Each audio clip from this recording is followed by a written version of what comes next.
ನಮಸ್ಕಾರ ವೀಕ್ಷಕರೇ. ಕರ್ನಾಟಕದಲ್ಲಿ ಸಾಲ ಮನ್ನಾ, ರೈತರಿಗೆ CM D K Shivakumar bumper gift. ಕರ್ನಾಟಕದ ಮುಖ್ಯಮಂತ್ರಿಯಾಗಿ ಅಧಿಕಾರ ಸ್ವೀಕರಿಸಿದ ಬೆನ್ನಲ್ಲೇ ಡಿಕೆ 6ನೇ ಗ್ಯಾರಂಟಿ ಯೋಜನೆ ಜಾರಿ ಮಾಡಿದ್ದರು.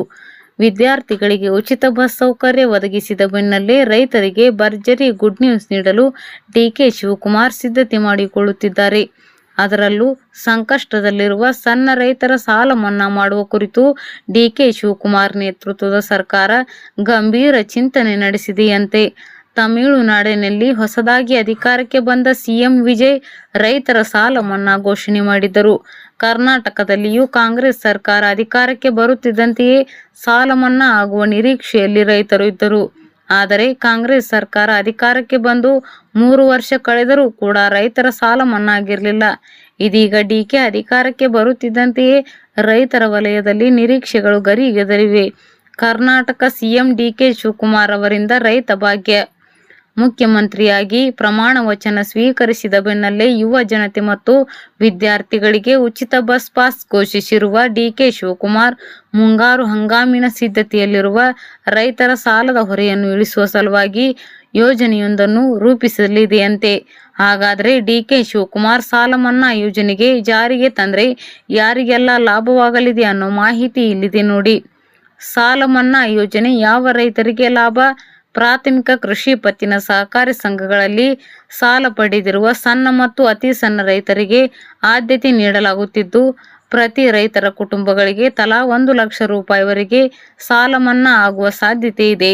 ಹವಾಮಾನ ವೈಪರೀತ್ಯದ ಜೊತೆಗೆ ಆರ್ಥಿಕ ಸಂಕಷ್ಟದಿಂದ ಕಂಗಾಲಾಗಿರುವ ರೈತರಿಗೆ ಮರು ಸಾಲ ಪಡೆಯಲು ಅನುಕೂಲ ಕಲ್ಪಿಸುವುದು ಸರ್ಕಾರದ ಉದ್ದೇಶವಾಗಿದೆ. ಕರ್ನಾಟಕದಲ್ಲಿ ರೈತರ ಸಾಲ ಮನ್ನಾ ಮಾಡಿದ ಮುಖ್ಯಮಂತ್ರಿಗಳು ಯಾರ್ಯಾರು? ಕರ್ನಾಟಕ ರಾಜ್ಯದಲ್ಲಿ ಆರಂಭದಿಂದಲೂ ಸಾಲ ಮನ್ನಾ ಯೋಜನೆ ಜಾರಿಗೆ ತರಲಾಗುತ್ತಿದೆ.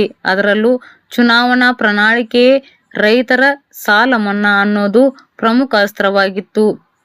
ಕರ್ನಾಟಕದಲ್ಲಿ ಯಾವ ಸಿಎಂ ಎಷ್ಟು ಕೋಟಿ ಸಾಲ ಮನ್ನಾ ಮಾಡಿದ್ದಾರೆ ಅನ್ನೋ ಮಾಹಿತಿ ಇಲ್ಲಿದೆ.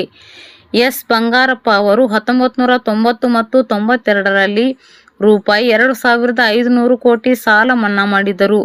ಇದು ಕರ್ನಾಟಕದ ಇತಿಹಾಸದ ಮೊದಲ ಸಾಲ ಮನ್ನಾ ಆಗಿತ್ತು. ಎಸ್. ಎಂ. ಕೃಷ್ಣ ಅವರು 1999 ಮತ್ತು 2004ರಲ್ಲಿ ರೂಪಾಯಿ 550 ಕೋಟಿ ಸಾಲದ ಮೇಲಿನ ಬಡ್ಡಿ ಮನ್ನಾ ಮಾಡಿದ್ದರು. ಬರಗಾಲದ ಕಾರಣದಿಂದಾಗಿ ಬಡ್ಡಿ ಮನ್ನಾ ಮಾಡಲಾಗಿತ್ತು.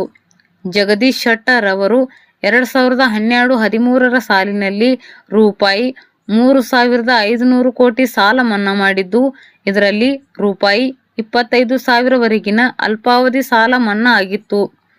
ಸಿದ್ದರಾಮಯ್ಯ ಅವರು 2017-18ರ ಸಾಲಿನಲ್ಲಿ 8,165 ಕೋಟಿ ಸಾಲ ಮನ್ನಾ ಮಾಡಿದ್ದು, ಇದರಲ್ಲಿ 22.27 ಲಕ್ಷ ರೈತರ ತಲಾ ರೂಪಾಯಿ 50,000ವರೆಗಿನ ಸಾಲ ಮನ್ನಾ ಆಗಿತ್ತು. ಎಚ್. ಡಿ. ಕುಮಾರಸ್ವಾಮಿ ಅವರು 2018-19 ಅವರು ಬರೋಬ್ಬರಿ 45,000 ಕೋಟಿ ಸಾಲ ಮನ್ನಾ ಮಾಡಿದ್ದರು. ಇದರಲ್ಲಿ ರಾಷ್ಟ್ರೀಕೃತ ಮತ್ತು ಸಹಕಾರಿ ಬ್ಯಾಂಕ್ ಎರಡನ್ನೂ ಸೇರಿದಂತೆ ಒಟ್ಟು ರೂಪಾಯಿ 2 ಲಕ್ಷ ರೂಪಾಯಿವರೆಗಿನ ರೈತರ ಸಾಲ ಮನ್ನಾ ಆಗಿತ್ತು. ಬಿ. ಎಸ್. ಯಡಿಯೂರಪ್ಪ ಅವರು 2019-20ನೇ ಸಾಲಿನಲ್ಲಿ ಎಚ್. ಡಿ. ಕುಮಾರಸ್ವಾಮಿ ಅವರ ಅವಧಿಯಲ್ಲಿ ಘೋಷಣೆಯಾಗಿದ್ದ ಬಾಕಿ ಇದ್ದ ಸಾಲ ಮನ್ನಾ ಮೊತ್ತಕ್ಕೆ ಅನುದಾನ ನೀಡುವ ಮೂಲಕ ಸಾಲ ಮನ್ನಾಕ್ಕೆ ಸಾಥ್ ಕೊಟ್ಟಿದ್ದರು. 2018ರಲ್ಲಿ ಕುಮಾರಸ್ವಾಮಿ ಅವರ ನೇತೃತ್ವದ ಸರ್ಕಾರ ಘೋಷಿಸಿದ ಸಾಲ ಮನ್ನಾ ಯೋಜನೆಯು ದೇಶದಲ್ಲಿ ಅತಿ ದೊಡ್ಡ ರಾಜ್ಯ ಮಟ್ಟದ ಸಾಲ ಮನ್ನಾ ಯೋಜನೆಗಳಲ್ಲಿ ಒಂದಾಗಿತ್ತು. ಕಳೆದ 15 ವರ್ಷಗಳಲ್ಲಿ ಕರ್ನಾಟಕದಲ್ಲಿ ಅಧಿಕಾರಕ್ಕೆ ಬಂದಿರುವ ಸರ್ಕಾರಗಳು ಬರೋಬ್ಬರಿ ರೂಪಾಯಿ 65,000 ಕೋಟಿಗೂ ಹೆಚ್ಚು ಸಾಲ ಮನ್ನಾ ಮಾಡಿವೆ. ಕರ್ನಾಟಕದ ನೂತನ ಮುಖ್ಯಮಂತ್ರಿಗಳಾಗಿರುವ ಡಿಕೆ ಶಿವಕುಮಾರ್ ಅವರು ಸಣ್ಣ ರೈತರಿಗೆ ಕನಿಷ್ಠ ರೂಪಾಯಿ 1 ಲಕ್ಷ ಸಾಲ ಮನ್ನಾ ಅಥವಾ ಬಡ್ಡಿ ರಹಿತ ಸಾಲ ಮಿತಿಯನ್ನು ಹೆಚ್ಚಿಸುವ ಸಾಧ್ಯತೆ ಇದೆ.